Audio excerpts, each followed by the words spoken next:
What's going on, everyone? Welcome back to another edition of Pistons Daily, where you can find daily content covering all things Detroit Pistons 365 days a year. My name is Kyle Garrison. I'm your host. You can find me on Twitter at Kyle Garrison2, where I talk all things Detroit sports.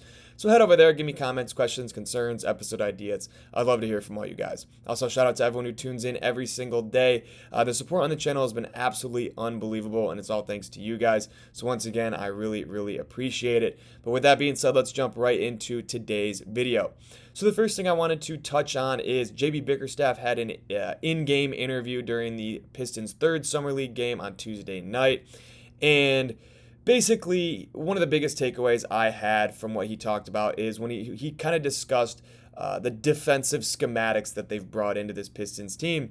And he talked about how they run a man-to-man set with zone principles, and they also kind of run adapting defenses where they're changing based on what the opponent is doing on offense. So basically, the Pistons want to utilize their athleticism, their youth, getting out on the fast break, causing havoc, causing turnovers, and just priding themselves on being one of the best turnover causing and fast break teams in the entire NBA. And that was the case last year. They were 7th in the league in points off turnovers with 19 per game, and they were 2nd in the league in fast break points at 18.5 per game. In 2023, they were dead last in the NBA in points off of turnovers at 14.5. And with the athleticism they had, the youth they had, it was just unexcusable. I mean, they were just not being put in the right positions to succeed, especially on defense. So I don't blame the players whatsoever. And clearly it wasn't their fault, because as soon as JB Biggerstaff came in, that defense completely flipped a switch, and they became one of the best fast break teams in the entire NBA.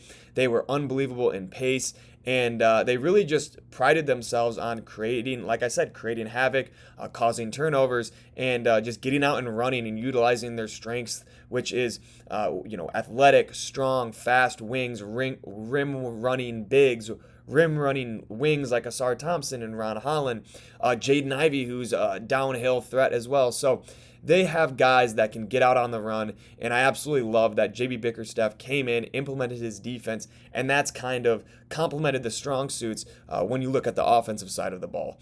And I just think it's completely different from what we've seen the past 15 plus years with this Pistons teams, because it seemed like they were very complacent, and they were kind of too stubborn to change defenses mid-game, especially.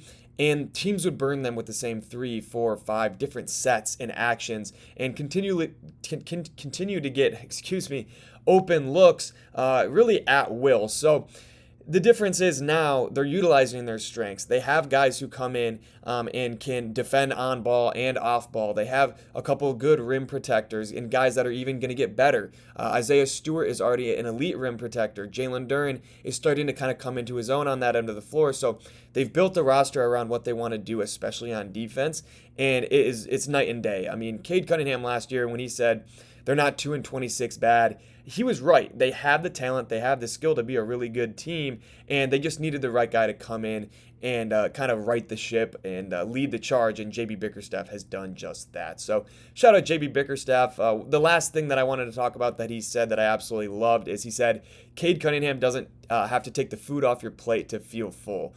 And I just love that analogy, because yes, Kade Cunningham will probably be the leading scorer on this team going forward for hopefully the rest of his career. He's an unbelievable talent on the offensive end of the floor. He's going to be a 26, 27, 28 per game, point per game scorer, I think, throughout his career. But he also is an unbelievable passer. He's unselfish with the ball. He wants to get his teammates involved. He makes everybody around him better. I mean, you saw what he did for Jalen Duren last year. And even Jaden Ivey, the way that Kade Cunningham was able to drive and collapse defenses, Jaden Ivey was able to move off ball, catch and shoot, and was up to 40% because the closeouts weren't nearly, as intentional as they were in the past, just because of how much attention that Kade Cunningham draws when he gets inside. So I love that JB Bickerstaff said that. I love that he recognizes that, because Kade Cunningham is a great leader. He's still just 23 years old, a very young player in this league, and he's already kind of taken a veteran leap. So I absolutely love to see that, and I love JB Bickerstaff just giving his players props for being incredible, and turning this team around and turning this organization back to what it used to be, a competitive, punch you in the mouth team. So I love to see that, but let's move on and just talk about Ron Holland in Game 3 of Summer League. I know I didn't really touch on it, but the Pistons did lose 89-73 to the Timberwolves, and I'll just say right now, the Timberwolves summer team is ridiculous. Terrence Shannon Jr., I tweeted it out the other day when I was watching I think it was Pelicans Timberwolves. I said Terrence Shannon Jr. is going to make a lot of money in this league because he's a really good scorer. He was 3 of 3 from 3, 6 of 9 from the field, 5 rebounds, 3 assists, 2 steals. 24 points, did have 7 turnovers, but that happens in Summer League. And then you got Rob Dillingham, who's also very solid as well. Lottery pick last year. Jalen Clark has been very good. He's given the Timberwolves minutes. Joan Berenger, I believe it's pronounced.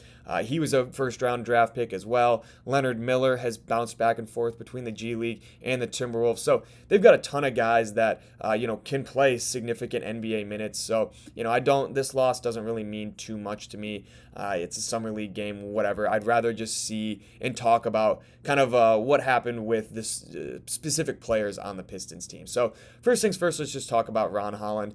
I like the energy he brought today. I think I'm recording this on Tuesday, so today. I like what he did on the floor, especially on the defensive end of the floor. I think he ended with 5 steals. It was 6 steals, which is just ridiculous. And the energy he brings, like I mentioned, and just he's so quick, he's so agile. He's going to be a good defensive player in this league. I think that's one of those things where he's shown the athleticism. He's only 20 years old.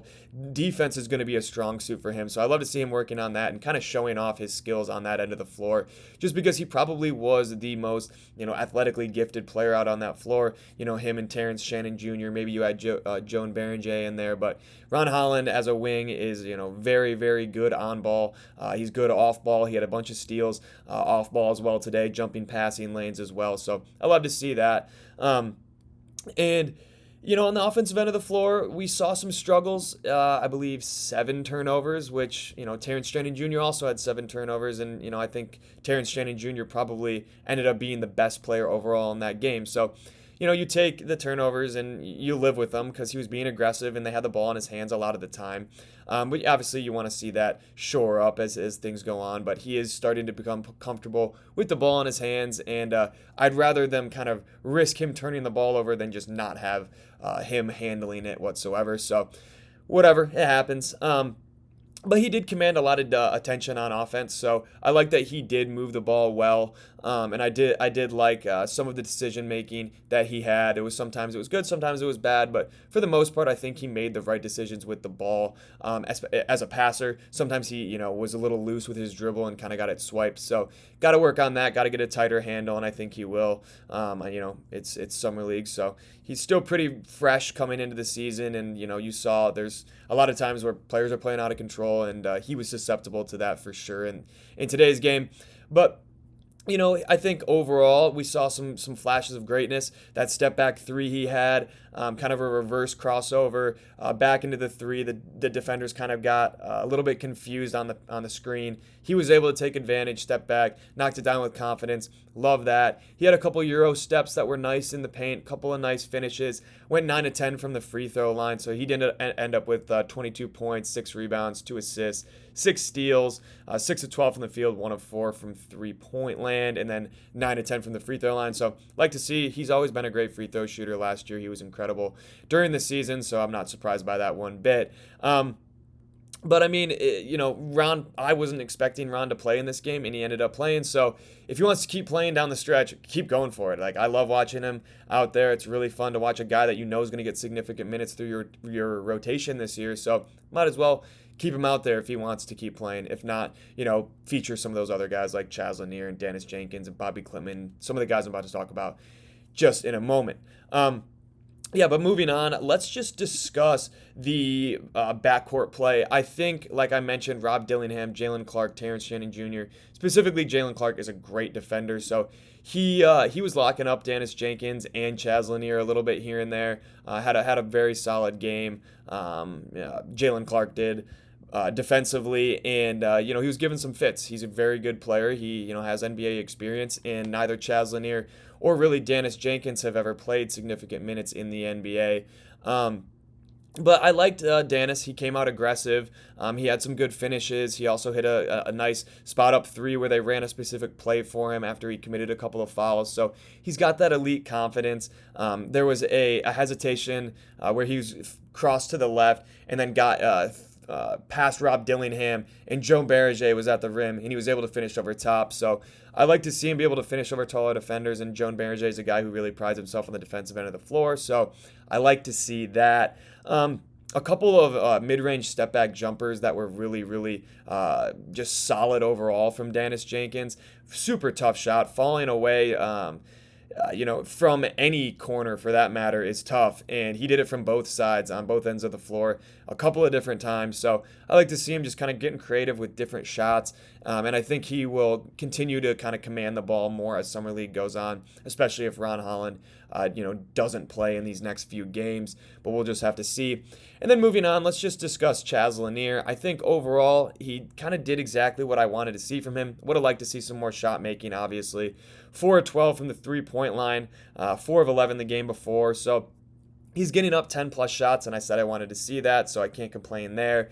Ended with 12 points, 4 of 14 overall from the field, so really only was shooting three-pointers, had a couple of attempts on pull-up mid-ranges that he wasn't able to knock down.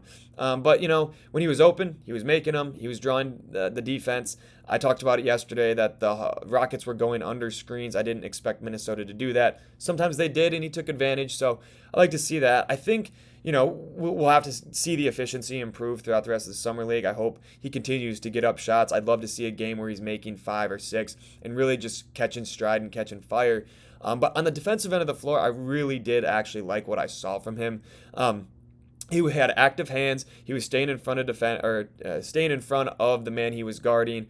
He wasn't getting blown by in the paint by quicker guards. There was a couple times where he was able to check Rob Dillingham and not get completely burnt because Rob Dillingham is really, really shifty. So just good stuff from Chaz Laneir on the defensive end. I talked about how I wanted to see that, and we were able to today. So good aspect of his game. Trajan Langdon touched on the fact that he thinks Chaz Laneir is a very underrated defender, so that's good to hear. A 3-and-D type of player in this league is very valuable, so we'll get him where they can come, and hopefully Chaz Laneir continues to play good defense and the efficiency starts to improve throughout the rest of Summer League.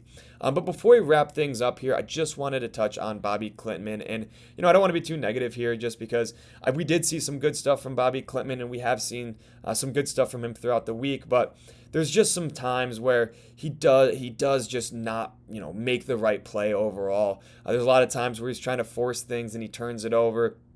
He was very loose with his dribble today. I think he was trying to show off his playmaking and his ability to get downhill and handle the ball. And, it just wasn't his night. And he ended with 6 turnovers. He ended with 12 rebounds, which was very impressive. I thought he was actually very solid on the glass overall. With 6 points, 3 of 10 from the field, 0 of 2 from three-point land. And, some of the gripes I had were consistent again today. He played a little bit too weak. There was times he was getting knocked off his spot. He's got to fill out. He's got to get strong. He doesn't even necessarily need to fill out, but he's got to just become stronger, and he's got to have more conviction when he's going to the rim because these guys are trying to knock you off your spot. They're trying to knock you off your path. And if you don't have a plan of how you're going to get to the rim, you're just kind of going in and thinking, oh, maybe I'll be able to get a pass off. You're either going to turn the ball over, you're going to commit an offensive foul, you're going to miss a shot. He did all of those things today. So he's got to just hone in on what he's good at, and I think he's got to become more of a catch and shoot guy. And if he wants to get the ball, put the ball on the deck, maybe try and do it out of the pick and roll. There was times where the defense was just so congested, and he was trying to get from the left side corner or the left side wing, and the defense was collapsing way too quickly, and he just wasn't able to either get a pass off or get a shot off. He took some really, really tough shots in the lane as well today. So, hopefully we'll see those shots fall the rest of the week. But, turning the ball over and not shooting the ball efficiently as a 6'9" forward is just not a recipe for success, plain and simple. And he's going to have to prove himself over these next couple of days. I hope that I'm rooting for him. I, as much as anybody, really, really want to see him succeed. It's just, we haven't seen it so far. And there's definitely parts of his game where you can see that there's potential there, but he's just got to slow the game down and just kind of let the game come to him than trying to force it. I know I've talked about it before. He kind of shoots just to shoot, but shooting in the flow of the offense and allowing the game to come to you, I think will really benefit him down the stretch. And hopefully he's able to get some more consistent run throughout the rest of Summer League and is featured as a main offensive piece, especially if Ron Holland is out. So I'm looking forward to continually watching Bobby Clintman, but I know people in the comments and including myself have just been a little bit skeptical with what he can do at the NBA level, and this is a great time for him to prove himself. And he's going to have a couple more games to do so. So we'll look out for that. And we're wishing the best for Bobby Clintman. We're hoping he kind of starts to figure it out because he's a very talented prospect. I think he can potentially be an NBA player at some point. Just going to have to see some improvements in different parts of his game. But that's all I've got for you guys today. Let me know in the comments or over on Twitter your thoughts on Game 3 of Summer League. What you liked, disliked out of Ron Holland, Chaz Laneir, Dannis Jenkins, Bobby Clintman, and the rest of the crew overall. Tolu Smith, I cannot forget to mention Tolu Smith. I didn't have him, in the traditional 4 topics today, but he was unbelievable. Just such a high energy, such a high motor, rebounds at such a effective level. Had only 6 rebounds today, but 16 points, 8 of 12 from the free throw line, draws a lot of contact. So just wanted to touch on him right there because I thought he was unbelievable. But let me know your thoughts on him as well as the rest of the crew, and just overall thoughts on what you heard from JB Biggerstaff if you were able to listen to his in-game interview. If you haven't, go check it out. I'm sure it's somewhere over on ESPN or on Twitter. But yeah, that was a great conversation that he had. It was with Isaiah Thomas. It was really cool to see. So go check that out as well and give me your thoughts on that. But as always, like, subscribe, comment, turn on post notifications, and follow me on Twitter at Kyle Garrison 2. Also, head over to Spotify, leave a review, leave a follow. I would really appreciate it. And once again, thank you guys all so much for tuning in every single day. With that being said, that is going to do it here for episode 24 of Pistons Daily, and I will catch you all next time.